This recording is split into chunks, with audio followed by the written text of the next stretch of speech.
অন্ধকার পেরিয়ে আলোর পথে হস্তিশুণ্ড। উজিরপুরের একটি ছোট্ট গ্রাম হস্তিশুণ্ড। দিনে শান্ত নিরিবিলি, কিন্তু রাত নামলেই যেন বদলে যেত সবকিছু। চারপাশে নেমে আসত ঘন অন্ধকার, তৈরি হতো এক ভৌতিক পরিবেশ। ছোট্ট গ্রামটিতে শতভাগ বিদ্যুতায়নের পরও গ্রামের সড়কগুলোতে ছিল না কোনো আলো। ভাঙাচোরা ইটের পথে হোঁচট খাওয়া, শিশু কিশোরীদের নিরাপত্তাহীনতা আর চোর ছিনতাইকারীর ভয়, সব মিলিয়ে রাত মানেই ছিল আতঙ্ক। প্রয়োজন ছাড়া কেউ ঘর থেকে বের হতো না, আর বের হলেও ভরসা ছিল শুধু টর্চ কিংবা মোবাইলের ক্ষীণ আলো। কিন্তু সেই অন্ধকারের গল্প আজ বদলাতে শুরু করেছে। গ্রামেরই একদল শিক্ষার্থী ও তরুণ নিজেদের উদ্যোগে, নিজেদের দায়িত্বে এগিয়ে আসে। রহিমা ফাতেমা ফাউন্ডেশনের সহায়তায় শুরু হয় এক আলোর বিপ্লব।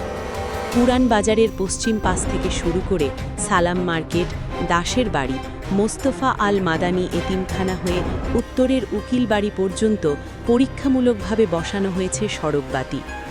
সরকারি উদ্যোগে সৌরচালিত সড়কবাতির দীর্ঘদিনের হলেও তা বাস্তবায়ন হয়নি। অপেক্ষা না করে নিজেরাই সমাধান খুঁজে নেয় গ্রামের মানুষ। নিকটবর্তী বাড়ি থেকে বিদ্যুতের সংযোগ নিয়ে ফাউন্ডেশনের তহবিল দিয়ে কেনা হয় সড়কবাতি, ডে নাইট সেন্সর ও প্রয়োজনীয় সরঞ্জাম।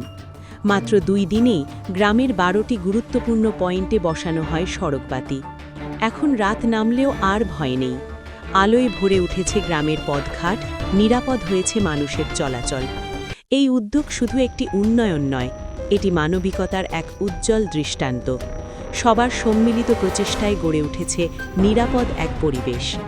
এ যেন এক সাদকায়ে জারিয়ার কাজ, যেখানে প্রতিটি আলোর নিচে মানুষের চলাচল, নিরাপত্তা আর প্রতিটি উপকারে জড়িয়ে আছে অবিরাম সাবাবের আশা।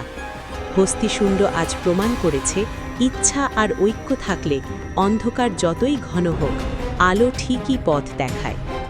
আধারকে আলোকিত করার ক্ষুদ্র কিছু প্রচেষ্টা। আমাদের এলাকার কিছু গুরুত্বপূর্ণ পয়েন্টে চলাচলের জন্য রাতে অনেক কষ্ট হয়, তো আমরা অনেক দিনের দীর্ঘ কিছু প্রচেষ্টার মাধ্যমে রাতের বিভিন্ন পয়েন্টে আর কি এলাকায় কিছু বাতির ব্যবস্থা করছি, এবং এই পথ চলায় আমাদের সাথে অনেকেই প্রত্যক্ষ এবং পরোক্ষভাবে ছিলেন। তো সকলকে আমাদের পক্ষ থেকে আন্তরিক ধন্যবাদ ও শুভেচ্ছা। আর এর মধ্যে বিশেষ করে রহিমা ফাতেমা ফাউন্ডেশনকে আমাদের পক্ষ থেকে আন্তরিকভাবে ধন্যবাদ। মার হয়ে গেছে।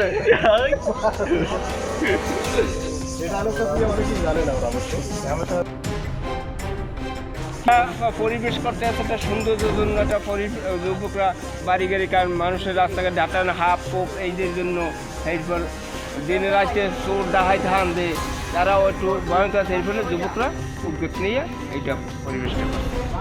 হ্যাঁ, ধন্যবাদ। আসলে একটা লাইট করার জন্য যে কতগুলো মানুষের পরিশ্রম, এইখানে আপনি আসলে বুঝবেন না কি পরিমাণ মানুষ পরিশ্রম করতেছে।